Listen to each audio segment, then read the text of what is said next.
ميساج وصلت المعنية يا خويا، رانا شباب ماذا بينا نخدموا على رواحنا، ربي يبارك لكم دزوا معنا. باش نحكي لكم على أبن وأقوى كاس كروت جربته في باب الخضراء إلى حد الآن، وتحديدا من عند القيصر كما العادة خلطة وقرياد. أما سبيسيال لنا عنده ساندويتش واحد فقط ظاهر مخدوم ببرشا نظام ودقة، سومو كان 8000 وخلينا ندخل في الصحيح. بصراحة تامة الخبز متوسط، أما الخلطة عالمية تنسيك في الخبز، حاجة بنينة على الآخر بالرسمي. برافو يستحق سومو على الآخر زادة. والمشكلة وين إنه السيد هذا راهو مظلوم وبرشا كيف لنا في باب الخضراء. السلام عليكم، اسمي بالحسن شويرة القيصر.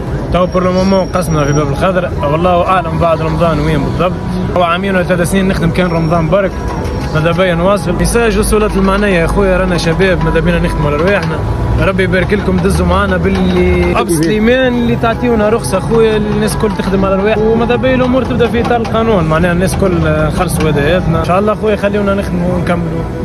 بالرسمي كي تسمع الكلام هذا تقول شبينا هكا، علاش ما نحبوش الخير لبعضنا؟ خلي العباد تسترزق وتخدم على رواحها بالحلال. نتمناو يسمعوهم ويحققوا لهم مطالبهم اللي هي حاجه بسيطه وعاديه على الاخر. والسلام عليكم.